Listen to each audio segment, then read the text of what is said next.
62장 혹리열전.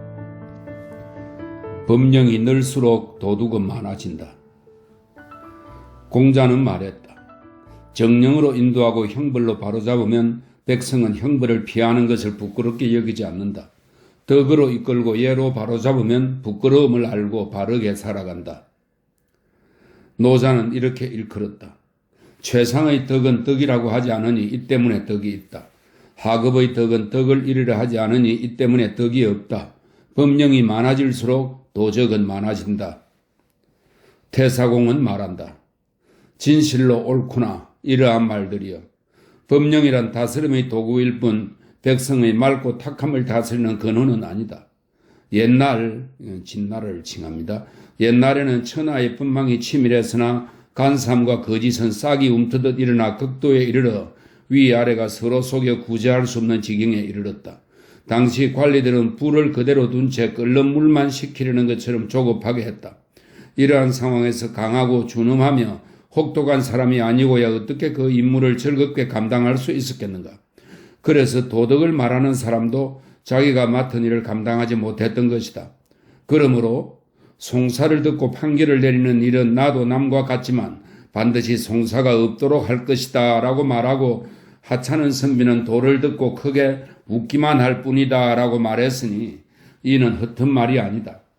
한나라가 일어나자 모난 것을 깨뜨려 둥글게 만들고 조각한 장식을 깎아 소박하게 만들며 법망은 배를 집어삼킬 만한 큰 물고기도 빠져나갈 수 있을 만큼 너그럽게 했다. 그렇게 하니 관리들의 통치는 순수하고 단순하여 간악한 대로 이르지 않고 백성은 잘 다스려지는 데 편안함을 느꼈다. 이상으로 살펴보면 백성을 다스리는 근본은 혹독한 법령에 있는 게 아니라 도덕에 있다. 충신이었고 청렴했으나 목이 달아난 질도. 고후 때 가옥강 관리로 후봉이라는 자가 있었는데 황족들을 가혹하게 능멸하고 공신들을 함부로 욕보였다. 그러나 여시 일족이 망하자 마침내 후봉 일족도 주멸되었다. 효경제 때는 조조가 법을 각박하고도 가혹하게 만들고 술책을 운용하여 자신의 재능을 강화했다. 일곱 나라의 나는 조조에 대한 분노가 폭발하여 일어난 것이며 조조는 결국 처형되었다. 그 뒤에 질도와 영성의 무리가 있었다.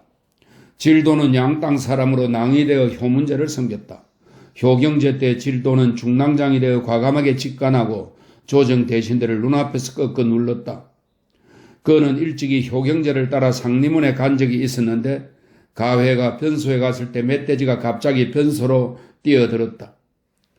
황경제는 질도에게 그녀를 구해주도록 눈짓을 했으나 질도는 꼼짝도 하지 않으려 했다. 황제가 몸소 무기를 듣고 가희를 구하려 하자 질도는 황제 앞에 엎드려 이렇게 말했다. 희첩 한 명을 잃으면 또 다른 희첩을 얻으면 됩니다. 천하에 어찌 가희 같은 여자가 부족하겠습니까? 폐하께서 만일 스스로를 가볍게 여기신다면 종묘나 태우는 어떻게 합니까? 황제는 몸을 되돌렸고 멧돼지도 달아나 버렸다. 태우는 이 소문을 듣고 질도에게 황금 100근을 내렸으며 이 일로 인하여 질도를 중용했다.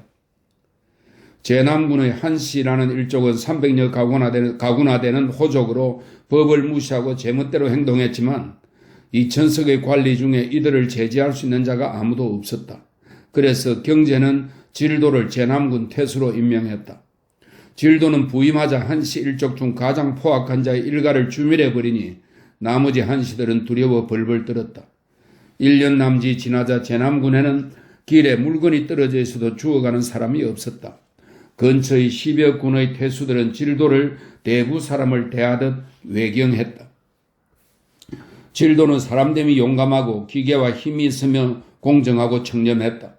그는 사사로운 편지를 받으면 뜯어보지도 않고 남이 보내온 선물도 받는 법이 없으며 남의 청탁이나 의뢰하는 말을 들어준 적이 없었다. 그는 늘 스스로 이렇게 말했다. 이미 어버이를 등지고 벼슬살이 하는 이상 이 몸은 맡은 일에 책임을 다하고 절개를 지키다가 관직에서 죽을 뿐이니 끝내 처사식조차 돌보지 않을 것이다. 질도는 중위로 승진하였다. 성상 조우는 매우 고귀한 신분이었으나 질도는 그를 만날 때마다 업할 뿐이었다. 당시 백성은 순박하여 죄를 받을까 두려워하여 스스로 조심했으나 질도만은 엄하고 가혹한 법을 제일로 여겨 법을 적용할 때는 귀족이나 외척도 피하지 않았다. 그래서 제후나 황족들은 질도를 볼 때마다 곁눈질로 보고 보라매, 융통성이 없는 가혹한 관리라는 뜻입니다. 보라매라고 불렀다. 임광왕이 중입으로 소환되어 취조를 받게 되었는데 임광왕은 도피를 빌려 황제에게 사죄하는 글을 쓰려고 했으나 질도는 법에서 금하는 것이므로 부하에게 주지 못하게 했다. 그런데 위기후가 몰래 사람을 시켜 임광왕에게 넣어주었다. 임광왕은 황제에게 사죄하는 글을 쓰고 나서 스스로 목숨을 끊었다. 두 태우는 이 소식을 듣고 노하여 죄를 꾸며 질도를 중상하니 질도는 면직되어 집으로 돌아갔으나 효경제는 사자에게 부주를 주어 질도의 집으로 보내 그를 안문군 태수로 임명하여 그로 하여금 편한 대로 임지로 떠나게 하고 아울러 임지에서는 조정의 명령을 기다릴 것 없이 편의대로 일을 처리하게 했다. 흉노는 평소 질도의 지조를 들었으므로 변경에 머물고 있던 병사를 이끌고 돌아갔다. 그들은 그 뒤로 질도가 죽을 때까지 다시는 안문군에 가까이 오지 않았다. 흉노는 질도의 생김새를 본떠 만든 인형을 놓고 말을 달리면서 화를 쏘게 했으나 아무도 맞히지 못할 정도로 질도를 대단히 꺼려했다. 질도는 흉노의 근심거리였다. 그 뒤 두 태우는 끝내 질도를 한나라 법액으로 처벌하려 했다. 경제가 말했다. 질도는 충신이요. 이렇게 말하고 그를 석방하려 하자 두 태우가 말했다. 임공왕은 설마 충신이 아니라는 말씀이십니까? 이에 드디어 질도를 목베었다. 홍리에서 겁으로 변신한 영성. 영성은 남한 사람으로 남과 알자가 되어 경제를 섬겼다. 그는 기계를 좋아했고 남의 부하로 있을 때는 반드시 자기 상관을 능멸했고 다른 사람의 상관으로 있을 때는 젖은 섬나무를 묶듯이 부하를 다루었다. 그는 교활하고 남을 해치기도 하며 제멋대로 하고 위세를 부렸다. 그는 점점 승진하여 제남군 도위가 되었는데 그때 질도가 그곳 태수로 있었다. 앞서 임명되었던 여러 도위는 혈령이 태수를 만날 때처럼 관하로 걸어들어가 아련 뒤에야 태수를 만날 정도로 질도를 두려워하였다. 영성은 부임하자마자 곧장 질도를 능가하여 질도보다 높은 위치에 있었다. 질도는 평소 영성의 명성을 들었으므로 잘 대우하고 좋은 관계를 유지했다. 오래 지나서 질도가 죽은 뒤로는 장안 부근의 황족이나 종실 가운데 난폭하여 법을 범하는 자가 많으므로 이에 황제는 영성을 불러 중의로 삼았다. 영성의 통치 방법은 질도를 본뜬 것이었으나 청렴한 점에서는 질도만 못했다. 그러나 종실과 호걸은 모두 저마다 영성을 불안해하고 두려움에 떨었다. 무죄가 즉위하자 영성은 내사로 옮겼다. 황상의 외척 가운데 많은 이가 영성의 결점을 헐뜯어 그는 곤겸, 곤겸은 머리를 깎고 목에 사슬을 채우는 형벌입니다. 곤겸의 형벌을 받게 되었다. 이 무렵 구경의 신분으로 죽을 죄를 지었을 때는 스스로 목숨을 끊어 형벌을 받는 경우가 적었는데 영성은 중형을 받았으니 다시는 벼슬할 수 없을 것으로 여겨 목에 감긴 사슬을 벗어버리고 저는 관문을 지날 때 쓰는 목판으로 만들어진 통행증입니다. 전을 거짓으로 새겨 함곡관을 빠져나와 집으로 돌아왔다. 그는 말했다. 벼슬하여 이천석에 오르지 못하고 장사하여 천만금의 재산을 모으지 못하면 어떻게 다른 사람과 비교할 수 있겠는가? 그는 외상으로 산비탈의 밭 천여경을 사들여 가난한 백성에게 세를 내고 경작하도록 함으로써 수천 가구를 노역으로 부렸다. 그로부터 몇 년 뒤 마침내 사면을 받았다. 그는 수천금의 재산을 모으고 의협심 있는 사람으로 자처하여 관리들의 장단점을 잡고 있었고 외출할 때는 수십 기가 따랐으며 또 백성을 부릴 때는 군의 태수보다 위세와 무게가 있었다. 냉혹하고 교만한 주양류. 주양류의 아버지는 조겸으로 조겸이 회남왕의 외삼촌이라는 이유로 주양에 봉해졌으므로 성이 주양씨가 되었다. 주양류는 외척이라는 특전으로 낭이 되어 효문제와 효경제를 섬겼다.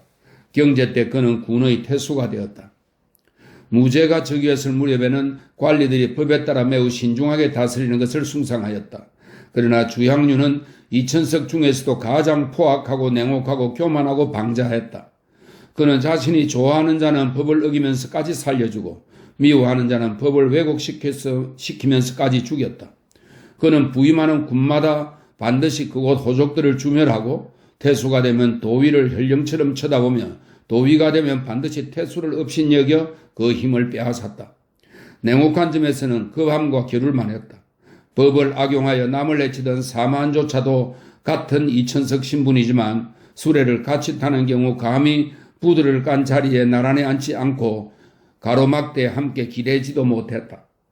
주향류는 뒷날 하동군 도위로 있을 때 하동군 태수 성도공과 권력 다툼을 벌이다가 맞고소를 하게 되었다. 성도공은 유죄 판결을 받자 명분상 형벌을 받을 수 없다 하여 스스로 목숨을 끊었다. 주향류는 기시에 처해졌다. 영성과 주향류가 죽은 뒤부터 사건은 더욱더 많아지고 백성은 법망을 교묘히 피해 나갔다. 보통 관리의 통치 방법도 대부분 영성이나 주향류 등을 닮아갔다. 견지법을 만든 조우. 조우는 태연 사람이다. 좌사로서 중도관을 보임했다. 그는 청렴한 인품으로 영사가 되어 태위 주아부를 섬겼다. 주아부가 성상이 되자 조우는 성상의 속관사가 되었다. 성상부 관리들은 조우의 청렴하고 공평함을 칭찬했으나 주아부만은 그를 신임하지 않고 말했다. 조우가 해를 끼칠 수는 없다는 것은 지극히 잘 알고 있다. 그러나 법을 너무 엄격하게 적용시키므로 상급 관부에서 일할 사람은 못 된다. 금창때에 들어서 조우는 도필류로서 공을 쌓아 점점 승진하여 의사가 되었다. 황상은 능력 있다고 생각하여 태중대부로 삼았다. 그는 장탕과 함께 여러 가지 율령을 논의하고 견지법을 만들어 관리들이 서로 감시하게 했다. 법률 집행이 더욱 가혹해진 것은 아마도 이때부터 시작된 듯하다. 군주의 마음을 쫓아 법을 집행한 장탕. 장탕은 두연 사람으로 그 아버지는 장안의 현성이었다. 어느 날 아버지가 외출하여 어린 장탕이 집을 보게 되었다. 아버지는 돌아와 쥐가 고기를 훔쳐간 것을 알고 노하여 장탕을 매질하였다. 장탕은 쥐구멍을 파 고기를 훔친 쥐와 먹다 남은 고깃덩이를 찾아냈다. 그런 다음 쥐를 탄핵하여 매질하고 영장을 발부하여 진술서를 만들고 신문하고 농구하는 절차를 밟아 쥐를 체포하고 그 고기를 압수하였다. 판결문을 갖춘 다음 대청 아래에서 책형, 저는 몸뚱이를 찢어 죽이는 형벌입니다. 책형에 처했다. 그의 아버지가 이 모습을 보고 아들이 만든 판결문을 읽어보니 마치 노련한 형리가 작성한 것과 같으므로 크게 놀라 마침내 형사 관련 문서 작성법을 배우도록 했다. 아버지가 죽은 뒤 장탕은 장안의 관리가 되어 오랫동안 있었다. 주양후가 막 구경이 되었을 때 장안의 감옥에 갇힌 적이 있는데 이때 장탕은 온 힘을 다해서 그를 도왔다. 주양후는 풀려나 후가 되자 장탕과 깊은 교분을 나누고 여러 귀족에게 장탕을 소개했다. 장탕은 내사로 있으면서 영성의 속관이 되었다. 영성은 장탕이 일을 공평하게 처리함으로 상부에 추천하니 장탕은 무령의 위로 선정되어 방중의 공사를 지휘했다. 무한우가 성상이 되자 장탕을 불러 사로 삼았다. 기회가 있어 천자께 추천했더니 장탕을 의사로 보임하여 일을 처리하도록 했다. 그는 진황후가 위황후를 저주한 사건을 맡게 되었는데 이 사건과 관련된 일당을 철저히 조사하였다. 이에 황상은 장탕을 능력 있는 사람으로 인정하여 그는 점점 승진하여 태중대부까지 올라갔다. 그는 조우와 함께 여러 법령을 논의하고 제정했는데 법령 조문을 세밀하고 엄격하게 하는데 힘써 자리만 차지하고 있는 관리들을 단속했다. 오래지 않아 조우는 중위가 되었다가 소부로 전임되었고 장탕은 정위가 되었다. 이 두 사람은 가까이 지내면서 장탕이 조우를 형으로 섬겼다. 조우는 사람됨이 청렴하기는 하나 그만하여 관리가 된 뒤로는 집에는 식객도 없었다. 삼공이나 구경이 찾아와도 그는 끝내 답내로 방문하는 일이 없었다. 그는 친구나 빈객의 청탁을 끊고 홀로 자신의 의지대로 행동할 뿐이었다. 그는 하급 관리들이 법 조문에 따라 판결한 것을 보면 따르고 다시 조사하여 관리들의 숨은 죄까지 들추어내지는 않았다. 장탕의 사람됨은 기만하는 부분이 많으며 지혜를 부려 사람들을 통제했다. 그는 처음 낮은 관리가 되었을 때에는 재물을 탐하여 장안의 부유한 상인인 정갑이나 어옹숙 등의 무리와 사사로이 교제했다. 그리고 국영의 지위에 오르면서는 천하의 이름 있는 선비나 대부들을 가까이하여 자기 편으로 끌어들이며 자기 마음에 들지 않아도 겉으로는 거짓으로 앙모하는 척했다. 이때 황상은 마치 문학에 관심을 가지고 있으므로 장탕은 이를 눈치채고 중대 사건을 판결할 때면 옛 성인의 도의에 부합하고자 박사의 제자 가운데 상스나 춘추에 정통한 자를 가려 정의의 사로 삼아 의심스러운 법조문을 편결하게 했다. 의심스러운 사안을 논의하여 올릴 때는 반드시 황상을 위하여 미리 그 사건의 원인을 분명히 밝혀놓고 황상이 그것을 옳다고 결재하면 그 뜻을 받들어 판결의 원안으로 삼고 이것을 정의의 판례에 분명히 기록하여 주상의 현명함을 드러내었다. 만일 올린 안건이 기각될 경우 장탕은 사죄하고 황상의 의향을 따랐는데 이때는 반드시 정, 감, 연사 등 속관들 가운데 현명한 자를 끌어대며 이렇게 말했다. 그들이 진실로 신을 위하여 제시한 원안은 황상께서 신을 꾸짖은 바와 꼭 같았습니다. 그러나 신이 쓰지 않았으니 우매하여 이 지경에 이르게 되었습니다. 언제나 죄를 용서받았다. 만약 틈이 나서 안건을 올려 황상이 이것을 칭찬할 때에는 이렇게 말했다. 신은 이 안건에 대해서 모릅니다. 정감, 연사, 아무개가 작성한 것입니다. 그가 부와 관리를 추천하며 다른 사람의 장점을 내세워 칭찬하고 단점을 숨겨주려 하는 모습이 이와 같았다. 기소된 안건을 황상이 벌하려 하면 장탕은 법을 치밀하고 엄하게 집행하는 감이나 사에게 맡기고 만약 황상이 용서해 주려고 하면 죄를 가볍고 공평하게 처리하는 감이나 사에게 맡겼다. 또 처리할 안건이 권세 있는 호족과 관련된 것이면 반드시 법조문을 교모히 적용시켜 죄를 걸리게 하고 권세 없는 가난한 백성인 경우에는 황상에게 구두로 말하여 법조문에 따르면 당연히 유죄입니다만 황상께서 현명하게 헤아려 살펴달라고 했다. 이렇게 하여 황상은 자주 장탕이 말한 대로 풀어주었다. 장탕은 고관이 되자 안으로는 품행을 올바르게 하면서 빈객들과 교제하며 음식을 나누어 먹고 옛 친구의 자제로 관리가 된 자나 가난한 형제들을 따뜻이 돌봐주었다. 그리고 추위와 더위를 가리지 않고 여러 공경을 찾아갔다. 이래하여 장탕은 법률을 가혹하게 적용하고 다른 사람들에 대한 시기심이 강하며 공평하지 않았지만 이 같은 명성을 얻었다. 법률을 엄격하고도 가혹하게 다루던 관리들은 대부분 장탕의 발톱과 어금니가 되어 힘썼으며 문학에 정통한 선비였다. 성상 공손홍도 그의 훌륭한 점을 자주 칭송했다. 그는 회남왕, 형산왕, 강도왕의 모반 사건을 처리할 때 범죄의 근원을 철저하게 규명해냈다. 황상은 음조와 오피를 용서하려 했으나 장탕이 강력히 간했다. 오피는 본래 모반 음모를 획책했고 음조는 황상의 신임과 총애를 받으면서 궁중을 자유로이 드나들던 나라의 발톱과 어금니라고 할 만한 신하인데도 이처럼 제후와 몰래 내통했으니 주살하지 않는다면 앞으로 다스릴 수 없을 것입니다. 이에 황상은 장탕의 주장에 동의했다. 그가 옥사를 다스릴 때는 대신들의 의견을 물리치고 스스로 공을 세웠는데 이러한 경우가 아주 많았다. 그리하여 장탕은 더욱더 총애와 신임을 받아 의사대부로 승진했다. 때마침 흉노족 호냐왕 등이 투항해 왔으므로 한나라는 대규모의 병사를 출동시켜 흉노를 토벌하였다. 산동 지방에는 홍수와 가뭄이 겹쳐 빈민들이 떠돌아다니며 모든 것을 조정의 직업에 의존하여 국고가 텅 비게 되었다. 그래서 장탕은 황상의 뜻을 받들어 청하여 백금과 오수전을 만들고 천하의 소금과 철을 국가의 전매 사업으로 하여 부유한 상인이나 큰 장사치들이 이익을 독점하는 것을 물리치고 고민령을 선포하여 호족과 다른 사람의 토지를 빼앗아 가지고 있는 대지주들을 제거했다. 그리고 법조문을 교묘하게 적용하여 호족들을 법망에 빠뜨림으로써 법의 미비한 점을 보충했다. 장탕이 입주하여 사안을 보고할 때나 국가 재정에 관해 이야기할 때마다 천자는 해가 저물어도 식사마저 잊었다. 성상은 자리만 채우고 있을 뿐 전하의 일은 모두 장탕의 손에서 결정되었다.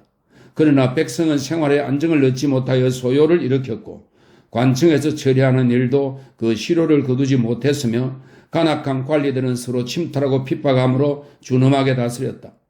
별 효과가 없자 공경에서부터 아래로 서민에 이르기까지 모두 장탕을 지탄하게 되었다. 그렇지만 장탕은 일찍이 병들었을 때 전자가 몸소 문병까지 갈 만큼 그는 이처럼 존귀한 자였다. 흉노가 와서 화친을 요청하므로 신하들이 황상 앞에서 논의했다. 박사 적산이 말했다. 화친하는 편이 유리합니다. 유리한 이유를 물으니 적산이 대답했다. 병기는 흉기이므로 쉽게 자주 쓸만한 게 못 됩니다. 고제께서는 흉노를 치시려다가 평성에서 큰 곤욕을 치르고야 비로소 화친을 맺으셨습니다. 효해제와 고우 때는 천하가 편안했지만 효 문제 때에 이르러 흉노를 상대하려다가 북쪽 변방 일대가 소란스러워지고 군사들은 고통을 겪어야 했습니다. 효경제 때는 오, 초 등 7나라가 반란을 일으켜 효경제께서 황군과 황태우의 궁전 사이를 오가면서 몇 달이나 마음을 졸이셨습니다. 오, 초 등이 패망한 뒤로 효경제께서는 끝내 전쟁에 관해 말씀하지 않아서 천하는 부유하고 충실해졌습니다. 지금 폐하께서 병사를 동원하여 흉노를 치면서부터 중원이 텅 비고 변방의 백성은 몹시 고달파하며 가난에 허덕이고 있습니다. 이러한 것으로 볼 때 화친하는 쪽이 낫습니다. 황상이 장탕에게 의견을 물으니 그는 대답했다. 이처럼 어리석은 유학자는 아는 것이 없습니다. 적산이 말했다. 신은 본래 어리석을 만큼 충성하고 있습니다만 의사대부 장탕 같은 사람은 충성하는 척만 합니다. 장탕은 회남왕과 강도왕의 반란 사건을 처리한 것처럼 냉혹한 판결문으로 제후들을 통렬히 탄핵하여 골육 사이를 이간시키고 번신들을 불안에 떨게 했습니다. 신은 본래부터 장탕이 거짓으로 충성한 것을 알고 있습니다. 그러자 황상은 낯빛이 바뀌어 말했다. 내가 그대를 한군의 태수로 임명한다면 오랑캐들이 도적질하는 것을 없앨 수 있겠소? 적산이 말했다. 할 수 없습니다.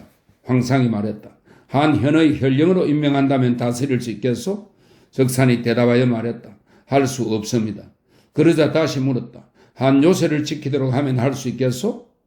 적산은 답변이 궁해지자 형리에게 넘겨져 벌을 받게 될 것으로 짐작하고 말했다. 할 수 있습니다. 그래서 황상은 적산을 요새로 보내 지키도록 했는데 부임한 지 한 달 남짓해서 흉노가 적산의 목을 베어갔다. 이런 일이 있은 뒤로 신하들은 장탕을 들들 떨면서 두려워하였다. 장탕의 빈객 중 정갑이라는 자는 장사치이지만 현명하고 지조 있는 사람이었다. 처음에 장탕이 말단 관리일 때 서로 동거래까지 하던 사이였다. 장탕이 높은 벼슬아치가 되자 정갑은 장탕의 행동에 과실이 있으면 열사다운 품격으로 꾸짖었다. 장탕은 의사대부가 된 지 7년 만에 패망했다.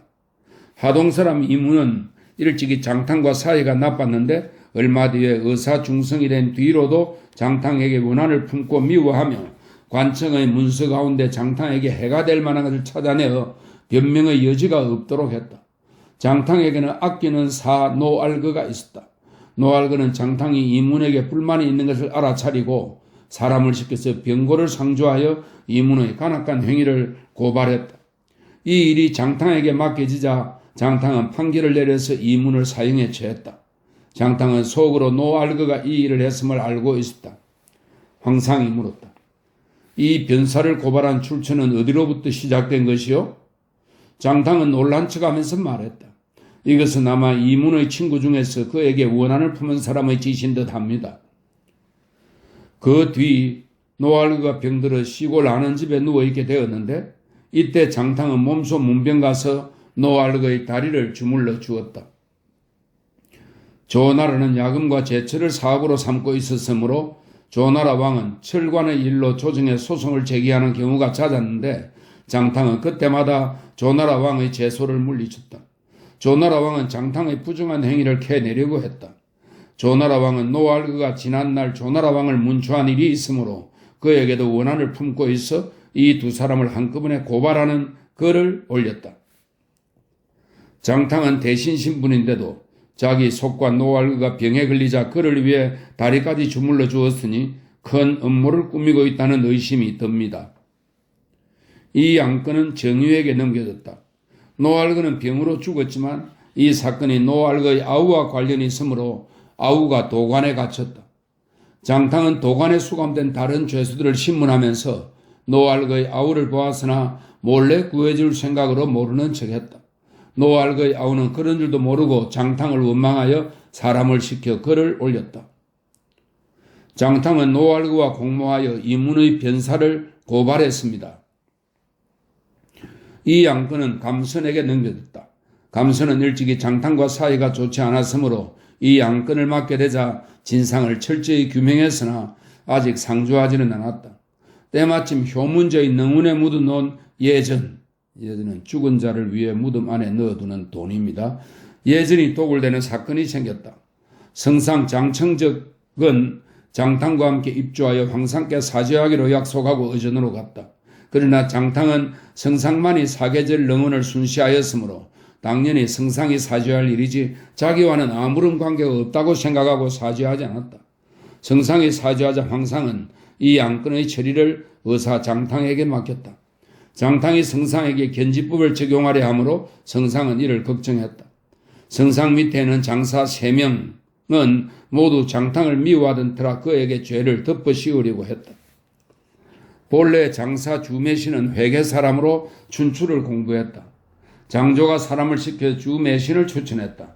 주매신은 초사에도 능통함으로 장조와 함께 황상의 총애를 받아 시중으로 있다가 태중 대부가 되어 정무를 맡게 되었다. 장탕은 말단 관리로 주매신 등 앞에서 무릎을 꿇고 엎드려 있기도 했었다. 얼마 있다가 장탕이 정의가 되어 회남왕의 반역 사건을 처리하던 중 장조를 배제시키자 주매신은 마음속으로 깊은 원한을 품게 되었다. 장탕이 의사대부가 되었을 무렵 주매신은 회계군 태수에서 주작도위가 되어 국영의 서열에 끼었다. 몇 년 뒤에 법에 걸려 면직되고 장사 지위를 지키고 있었는데 장탕을 만나게 되었다. 장탕은 침상 위에 걸터앉아 성이나 사 등의 속관대하듯 하며 주매신을 예우하지 않았다. 주매신은 성질이 사납고 쉽게 화를 내는 초나라 사람이라 깊은 원한을 품고 언제든지 그를 죽이려고 했다. 장사 왕조는 제나라 사람으로 유술에 능통하여 우내사로 승진하였고 장사 변통은 종행과 유세술을 익힌 거칠고 강인한 사람으로 관직은 2번이나 제남국의 재상을 지냈다. 이 세 장사는 이전에는 장탕보다 지위가 높았으나 그 뒤에 관직을 잃어 겨우 장사 지위를 지키면서 장탕에게 굽신거려야만 했다. 또 장탕은 자주 성상의 직무를 대행하면서 이 세 장사가 본래 고귀한 신분이었던 것을 알면서도 언제나 업신여기고 꺾었다. 이러한 이유로 세 장사는 모의하여 말했다. 처음에 장탕은 당신과 함께 황상에게 사죄하기로 약속해놓고 뒤에 가서는 당신을 배반하더니 지금은 종묘의 일을 가지고 당신을 탄핵하려 합니다. 이는 당신을 대신하려는 것입니다. 저희는 장탕의 숨겨진 부정을 알고 있습니다. 그래서 관리를 시켜 장탕의 척근인 전신 등을 잡아들여 신문하자 전신이 자백하기를 장탕이 추청하려 할 때마다 먼저 자신이 그 내용을 알아 물건을 사서 쌓아두었기 때문에 큰 이익을 얻었고 그것을 장탕과 나누었으며 장탕이 저지른 간악한 일들이 있다고 했다. 이러한 소식이 황상의 귀에도 들어갔다. 황상이 장탕에게 물었다. 짐이 시행하려 하는 일들을 장사꾼들이 먼저 알고 그 물건을 사서 쌓아두니 아무래도 짐의 계획을 누설하는 자가 있는 것 같다. 장탕은 사죄하지 않고 놀란 척하면서 말했다. 분명히 그럴 것입니다. 감선도 노알구 등의 일을 상조했다. 천자는 장탕이 교활하게도 눈앞에서 자기를 속였다고 생각하여 사자 8명을 보내 죄상을 장부에 기록하여 장탕을 문책하도록 했다. 장탕은 상세히 진술하여 그러한 사실이 없다며 불복했다. 그래서 황상은 조우에게 장탕을 문책하도록 했다. 조우가 와서 장탕을 꾸짖어 말했다. 그대는 어찌하여 분수를 모르오? 그대가 판결한 사건으로 인해 일족이 전멸된 자가 몇 명인지 아시오? 지금 사람들이 당신의 죄상을 폭로하는데 모두 죄상을 가지고 있어. 천자께서는 그대를 옥에 가두기 어려워하며 그대 스스로 결단을 내리도록 하셨거늘 어찌 신문에 반박할 필요가 있겠소? 장탕은 이에 사죄하는 글을 올려 말했다. 신장탕은 한자 한치의 공로도 없이 도필리에서 일어나 다행히 폐하의 총애를 받아 삼공까지 올랐습니다만 그 소임을 다할 수 없었습니다. 그러나 신을 모함하여 죄를 씌우려는 자는 저 세 장사입니다. 마침내 스스로 목숨을 끊었다. 장탕이 죽은 뒤에 보니 그의 집 재산은 겨우 500근밖에 없었는데 그것도 모두 복록이나 하사금일 뿐 다른 사업은 없었다. 그의 형제들과 아우 아들들이 장례를 후하게 지내려 하자 장탕의 어머니가 말했다. 장탕은 천자의 대신으로 있다가 추악한 말을 듣고 죽었는데 어찌 장례를 후하게 지낼 수 있겠는가. 그래서 소달구지에 시신을 실어 옮겼는데 관만 있고 외관은 없었다. 천자가 이 소문을 듣고 말했다. 이런 어머니가 아니고는 이런 아들을 낳을 수 없다. 그러고는 사건의 전모를 밝혀 장사 3명을 주살했다. 성상 장청적은 자살했고 전신은 풀려났다. 황상은 장탕을 애석히 여기 얼마 뒤 그 아들 장한세를 중용했다. 조우는 중도의 벼슬을 그만두었으나 얼마 있다가 정의가 되었다. 처음에 조후는 조우를 남을 해하는 마음이 깊다고 생각하여 신임하지 않았다. 조우는 소부가 되어 국영에 버금가는 지위에 올랐다. 조우는 냉혹하고 급하나 만년에는 사건이 많이 발생하여 관리들이 이를 더욱더 준엄하게 처리했지만 조우의 처리 방법은 도리어 부드러워져 공평하다는 명성을 얻었다. 왕원수 등 나중에 일어난 자들이 조우보다도 엄하게 다스렸다. 조우는 늙어 연나라 재상으로 옮겨갔으나 몇 년 뒤 정신이 혼미해져 죄를 짓고 면직되어 고향으로 돌아갔다. 그는 장탕이 죽은 지 12년 뒤에 천수를 다하고 집에서 죽었다. 법을 곧이곧대로 운용한 의종. 의종은 하동 사람이다.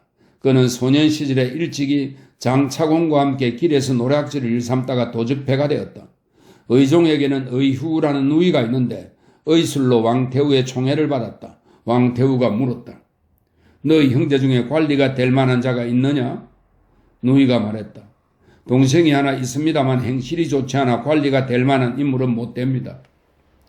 왕태우는 황상에게 말해서 의후의 아우 의종을 중랑으로 임명하여 상당군 한현의 현령을 보좌하도록 했다.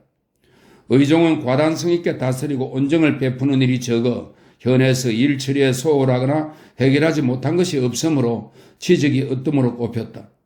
그는 장릉과 장안의 현령으로 승진했으며 법을 곧이곧대로 운용하며 고귀한 신분이라고 피하려 하지 않았다. 그는 왕태우의 외손인 수승군의 아들 중을 체포하여 문초하였는데 황상은 이 일로 인해 의종을 유능하다고 인정하여 한해군 도의로 승진시켰다. 그는 부임하자마자 그 지방의 호족 양씨 일족을 모조리 죽이자 한해 사람들은 의종을 두려워하여 물건이 길에 떨어져 있어도 줍는 일이 없었다. 한편 장차공도 낭이 되었는데 용감하고 사나워 종군하여 적진 깊숙이 들어가 공을 세워 안두후가 되었다. 그 무렵 영성은 집에서 머물렀는데 황상은 그를 군태수로 삼으려 했다. 그러나 의사대부 공손홍이 말했다. 신이 산동에서 말단 관리로 있을 때 영성은 제남의 도의로 있었는데 그 통치방법이 마치 이리가 양떼를 치는 것 같았습니다. 영성에게 백성을 다스리게 해서는 안 됩니다. 그래서 황상은 영성을 함곡관의 도의로 임명했다. 한 해쯤 지나자 관동지방의 관리로서 군이나 국에 예속되어 함곡관을 드나드는 자들이 이렇게 말했다. 새끼에게 젖을 물린 호랑이를 만날지언정 영성의 노염과 맞부딪히지 말라. 의종은 한해에서 남양군 태수로 승진되어 갈 때 영성이 남양군 집에서 지낸다는 말을 들었다. 의종이 함곡관에 도착하자 영성은 겸양하여 옆으로 비켜 마중하고 배웅했지만 의종은 기세등등하여 답례조차 하지 않았다. 의종은 남양군에 도착하자마자 영씨를 철저하게 조사하여 그 일족을 모조리 파멸을 시켰다. 영성도 연루되어 죄를 입게 되었다. 그러자 남양군의 또 다른 호족, 공씨, 포씨 등의 무리는 모두 도망쳐버렸으며 남양군 관리와 백성은 다리를 겹치고 서 있을 정도로 겁에 질려 있었다. 그리고 평지현의 주광과 두현은 및 두주는 의종의 발톱이나 어금니 역할을 하는 관리가 되었다가 임용되어 정의의 속관이 되었다. 군대가 자주 정량군을 지나갔으므로 정량군 관리와 백성은 혼란에 빠지고 기강이 무너졌다. 그래서 의종을 정량군 태수로 전임시켰다. 의종은 부임하자마자 정량군 감옥에 갇힌 중죄인과 죄가 가벼워 형틀을 차지하는 200여 명과 빈객이나 형제로 사사로의 감옥에 들어와 면회한 200여 명을 모두 불시에 붙잡아 신문하고 이렇게 농고했다. 이 자들은 죽을 죄를 지은 자들을 탈출시키려 했다. 그리고 그날 중으로 400여 명을 모두 죽였다. 그 뒤 정량군 백성은 춥지도 않은데 들들들고 교활한 백성은 관리에게 빌부터 통치를 도왔다. 이 무렵 조우와 장탕은 법을 각박하게 적용하여 국경에 올랐는데 그들의 통치방법에는 아직도 너그러운 데가 있으며 형벌로 정치를 도울 뿐이었으나 의종은 매가 날개를 펴서 작은 새를 덮치듯 잔혹하게만 백성을 다스렸다. 그 뒤 천하가 황폐해지는 것을 막기 위해 오수정과 백금을 유통시키자 백성 가운데 그것을 위조하는 자가 많았는데 수도가 더욱 심함으로 의종을 우내사로 왕원수를 중의로 임명하였다. 왕원수는 지독히 흉악하여 자신이 하려는 일을 의종에게 미리 알리지 않았지만 의종은 반드시 기세로 왕원수를 눌러 그의 공로를 무너뜨렸다. 의종은 정치를 하면서 매우 많은 사람을 주살했으나 하찮은 치안을 도모하는 데 지나지 않았다. 사악하고 교활한 무리가 더욱더 많아졌으므로 직지라는 벼슬을 처음으로 두었다. 당시 관리들의 통치는 죽이거나 잡아가두는 것을 능사로 삼았다. 연봉은 가혹하다 해서 등용될 정도였다. 의종은 청렴하지만 통치방법은 질도를 본떴다. 황상은 정오궁으로 행차하였다가 오랫동안 병석에 누워있었다. 얼마 뒤에 몸이 회복되자 갑자기 감청군으로 행차했는데 길이 정비되어 있지 않았다. 황상이 노하여 말했다. 의종은 내가 다시는 이 길을 지나지 못할 것으로 생각했단 말인가? 이 일로 인하여 황제는 의종을 괘씸하게 여겼다. 겨울이 되었는데 고민령을 주관하고 있는 양가가 민전을 규정대로 거둬들이지 않는다는 고발이 들어왔다. 의종은 이렇게 하면 백성을 혼란에 빠뜨린다고 생각하고 관리들을 풀어 양가를 위해서 일하던 자들을 잡아들였다. 그런데 천자는 이 소식을 듣고 오히려 두식에게 의종을 취재하도록 하자 두식은 의종이 조서를 어기고 이미 이루어진 제도를 파괴한 것으로 규정짓고는 의종을 기시형에 처했다. 1년이 지나서 장탕도 죽었다. 교활한 관리들의 약점을 이용한 왕온서. 왕온서는 양릉현 사람이다. 그는 젊을 때 다른 사람의 무덤을 도굴하는 등 간악한 짓을 했다. 그 뒤 현의 정장으로 임명되었지만 여러 차례 그만두었다. 관리가 되어 옥사를 다스리다가 정사가 되었으며 장탕을 섬기다가 승진하여 의사가 되었다. 그는 도적을 감찰하는 일을 하면서 매우 많은 사람을 죽이거나 상하게 하였는데 점차로 승진하여 광평군의 도위가 되었다. 그는 군에서 호방하고 용감하여 일을 맡길 만한 관리 10여 명을 뽑아 자신의 발톱과 어금니로 삼고는 그들이 몰래 저지른 중죄를 파악한 뒤 도적을 감찰하도록 했다. 왕원수는 잡고 싶었던 도둑을 잡아들여 자신을 만족시켜 준 자가 있으면 그 자가 100가지 죄를 지었다 하더라도 처벌하지 않았다. 설령 도둑을 피하는 자가 있으면 그가 과거에 저지른 일을 드러내어 그를 죽이고 그 가족까지 죽이기도 했다. 이러함으로 제나라와 조나라 교회에서는 도적들이 감히 광평군에 가까이 오지 못했고 또 광평군에서는 길에 떨어진 물건이 있어도 줍지 않는다는 소문이 퍼졌다. 황상은 이 소문을 듣고 왕원서를 한해군 태수로 전임시켰다. 왕원서는 광평군에 있을 때부터 한해군의 호족 가운데 간악한 집안을 모두 알고 있었으며 한해군 태수로 임명되어 9월에 그곳에 도착했다. 그는 군에 부임하여 개인 소유의 말 50匹를 갖추어 한해군에서 장안에 이르는 강력에 배치하였는데 부하들은 광평군에 있을 때와 같은 방법으로 배치했다.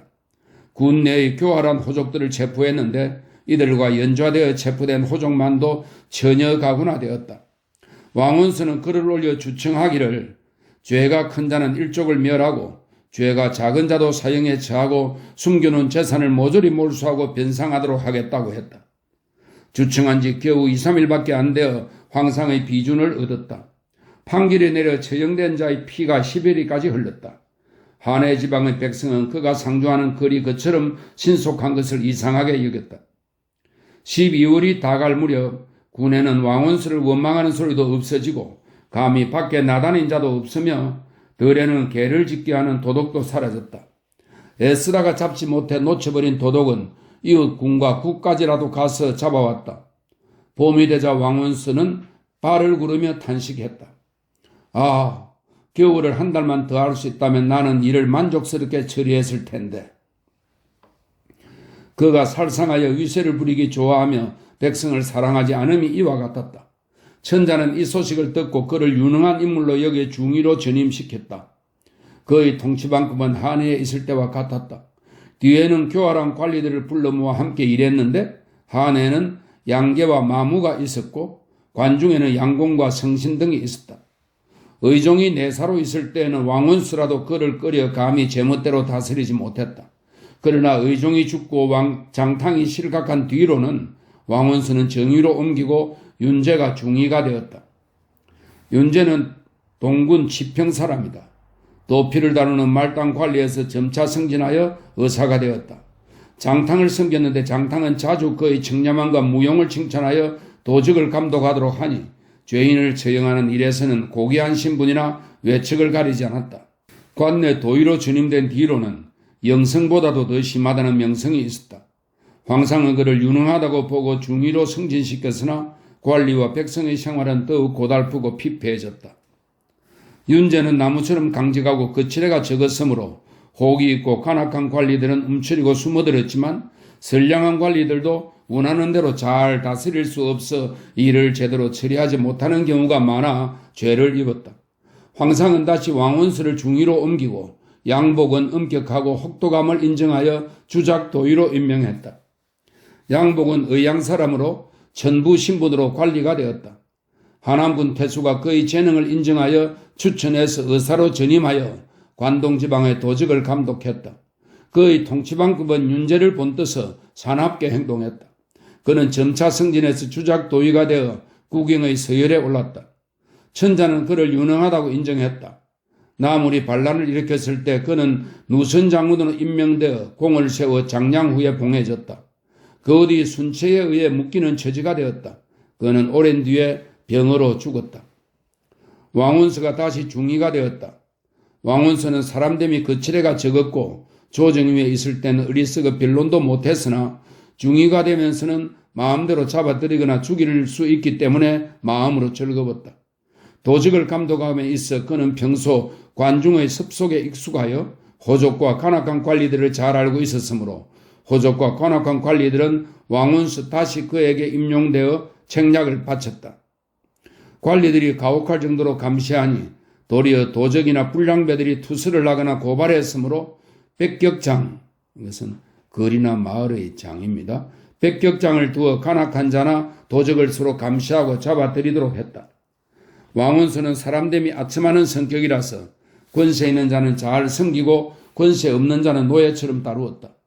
권문세가에는 간악한 일이 산더미처럼 쌓여 있어도 모르는 척했지만 권세 없는 자는 귀한 신분이든 외척이든 할 것 없이 반드시 욕을 보였다. 법 조문을 교묘하게 적용하여 간사고 교활한 하층민을 무고하고 간악한 호적들에게는 경고했다. 그가 중위로 있을 때는 대략 이와 같은 방법으로 다스렸다. 간악하고 교활한 무리는 끝까지 신문을 받았는데 대부분 감옥 안에서 심한 고문으로 몸이 문드러졌으므로 다시 판결을 받아 추록하는 자가 없었다. 왕원수의 발톱이나 어금니 역할을 하는 관리들은 사람의 탈을 쓴 호랑이처럼 포악했다. 그래서 중위의 관할 범위 안에 있는 사람으로 적당히 교활한 자나 그 이하의 사람은 모두 숨어 있었고 권세 있는 자들은 왕원수를 위해 그의 명성을 알려 그 치적을 칭송했다. 다스리는 몇 해 동안에 그의 속관들은 대부분 권력을 이용하여 부를 쌓았다. 왕원수가 동우를 정벌하고 돌아와 제시한 의견 중에 황상의 뜻에 맞지 않은 것이 있어 사소한 법에 걸려 죄를 입고 면직되었다. 이 무렵 천자는 통전대를 만들려고 했으나 그 공사를 맡아 할 만한 사람을 찾지 못했다. 그런데 왕원수가 중위의 관할지역 안에 있는 자로 아직 병력을 마치지 않고 달아나거나 숨어있는 자 수만 명을 찾아내어 통전대를 쌓도록 할 것을 주청했다. 황상은 기뻐하여 그를 소부로 임명했다. 그는 다시 운해사로 옮겼는데 그의 통치 방식은 예나 다름없고 간사한 일은 점차 금지되었다. 그는 법에 걸려 관직을 잃었다. 다시 우보가 되어 중위 직무를 대행했으나 예전의 방법처럼 했다. 그로부터 1년 남짓 지나 때마침 한나라는 대원국을 징벌하기 위해 군사를 일으키면서 조서를 내려 호기롭게 힘있는 관리를 징집했다. 이때 왕원서가 그의 속관 화성을 숨겨주었는데 어떤 사람이 왕원서가 기병으로부터 뇌물을 받았고 또 간사하고 탐욕스러운 일을 했다고 고발해왔다. 그 죄는 멸족에 이르는 것이므로 왕원서는 스스로 목숨을 끊었다. 이때 그의 두 아우와 그들의 두 사돈 집안도 다른 죄에 연루되어 멸족되고 말았다. 광록 서자위가 이렇게 말했다. 슬퍼구나. 옛날에는 삼족을 멸하는 형벌이 있었는데 왕원서의 죄는 동시에 오족이 멸하는 데에 이르렀구나. 왕원서가 죽었을 때 그의 집에는 재산이 천금이나 쌓여 있었다. 그로부터 몇 년 뒤 윤제도 회난군 도의로 있다가 병들어 죽었는데 그의 집에는 재산이 50금도 채우지 못했다. 윤제가 주멸시킨 자는 특히 회양군에 많아 그가 죽자 원수진 집안 사람들이 그의 시신을 불태우려고 하여 가족들은 몰래 그 시신을 옮겨 고향으로 돌아와 장사를 지냈다. 왕원수 등이 포악한 방법으로 통치한 뒤로 군수, 도위, 제후의 2000석 관리로서 다스리려고 하는 자들은 대개 왕원서의 통치 방법을 모두 따라했으나 관리와 백성은 더욱더 쉽게 법을 범하고 도적들은 점점 더 일어났다. 도적으로는 남양에 매병과 백정이 있고 초나라에는 은중과 두소가 있으며 제나라에는 서발이 있고 연나라와 조나라 사이에는 결로와 범생의 무리가 있었다. 큰 무리는 수천 명에 이르렀는데 제멋대로 의를 위해 일어났다는 이름을 내걸고 성읍을 공격하여 무기관에 있는 무기를 훔쳐갔으며 사형수를 풀어주고 군의 태수와 도의를 결박하여 욕을 보이고 2000석의 관리를 죽이고 각 현에 경문을 돌려 식량을 갖추어 놓도록 재촉했다. 소규모의 도적대도 수백 명이나 되고 향리를 약탈하는 자는 헤아릴 수 없이 많았다. 그래서 천자는 의사 중성과 성상 장사를 지켜 도적들을 감찰하도록 했다. 그러나 여전히 도적을 근절할 수 없자 광록대부 범공과 여러 보도위 및 전구경, 장덕 등에게 수의를 입고 절과 호부를 가지고 병사를 동원하여 이들을 치게 했다.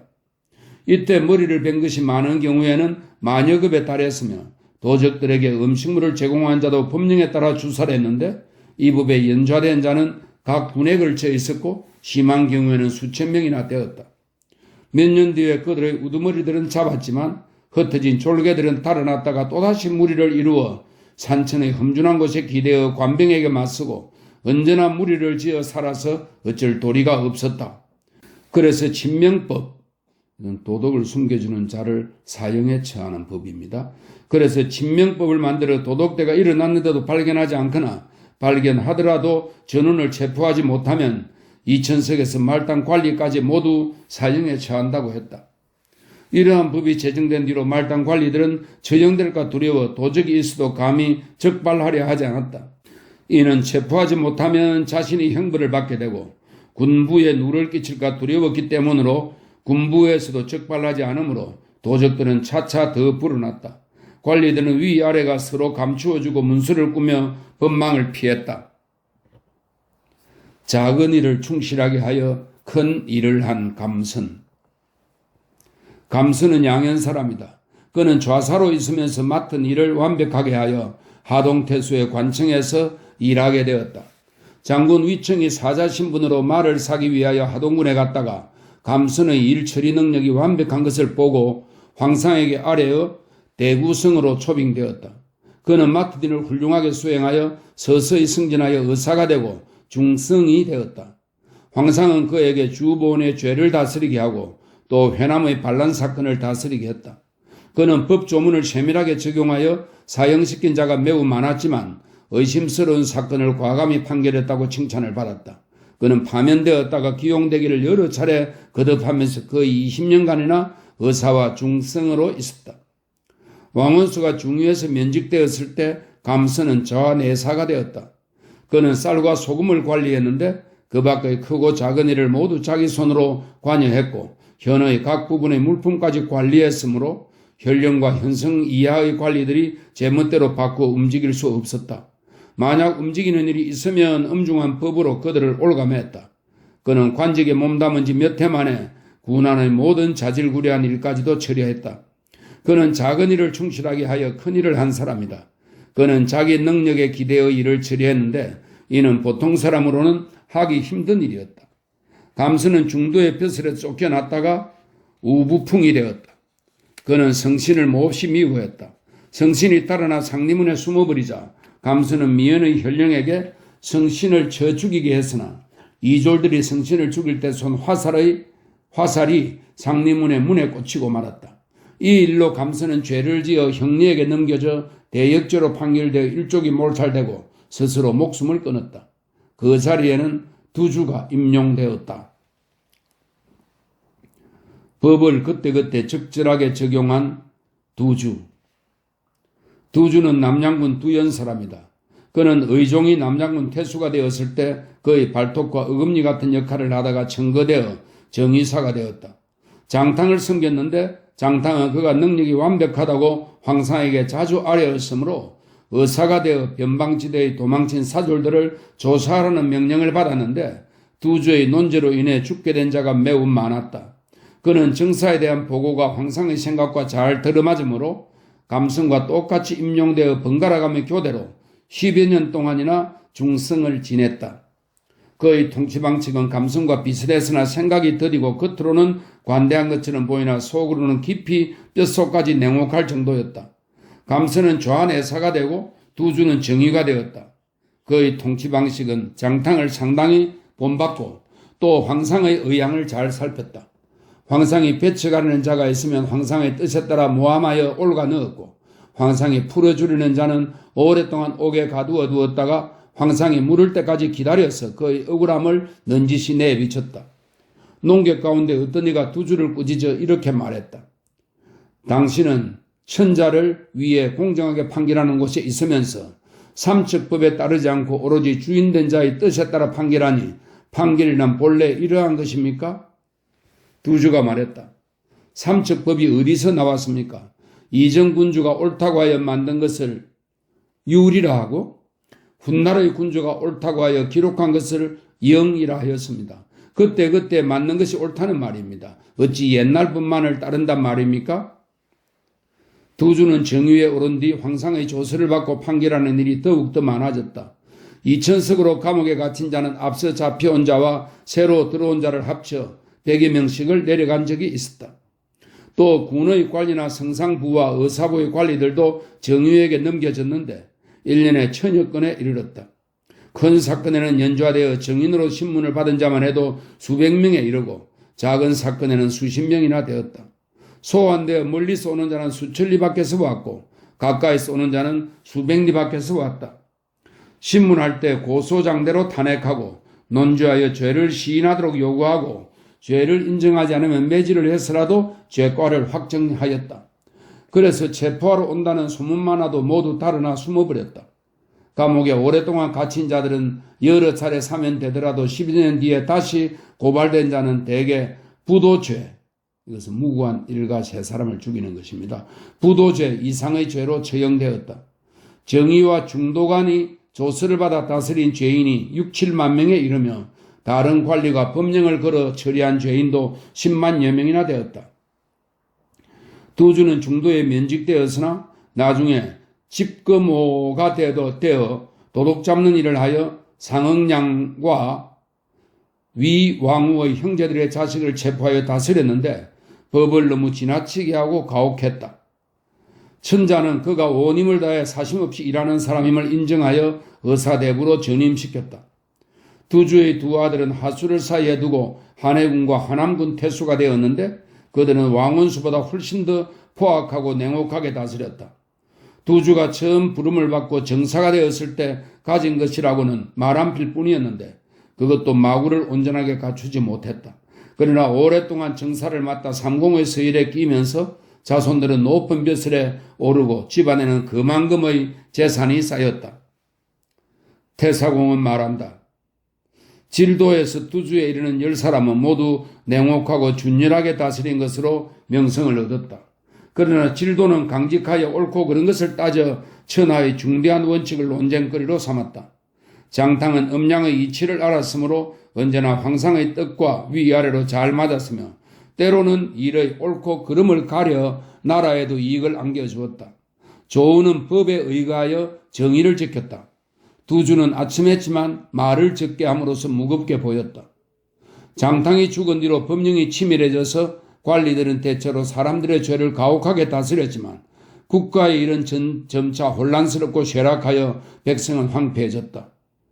국영들은 그저 자기 직책만 지키고 있을 뿐 천자의 과실을 바로잡아줄 만한 능력이 없었는데 어찌 법령 이외의 일을 연구할 시간이 있었겠는가. 그러나 이 10사람 중에서 청렴한 자는 모범으로 삼을만 하며 그 더러운 자는 경계를 삼을만 하다. 그들의 방책과 모략은 후세 사람들을 가르쳤고 간사하고 사악한 일을 금지시켰으니 모든 행위도 적절하게 어울려 소박함 속에 문무의 자질을 겸하고 있었다. 그들은 참혹하기는 하나 그 지위에 알맞은 인물이었다.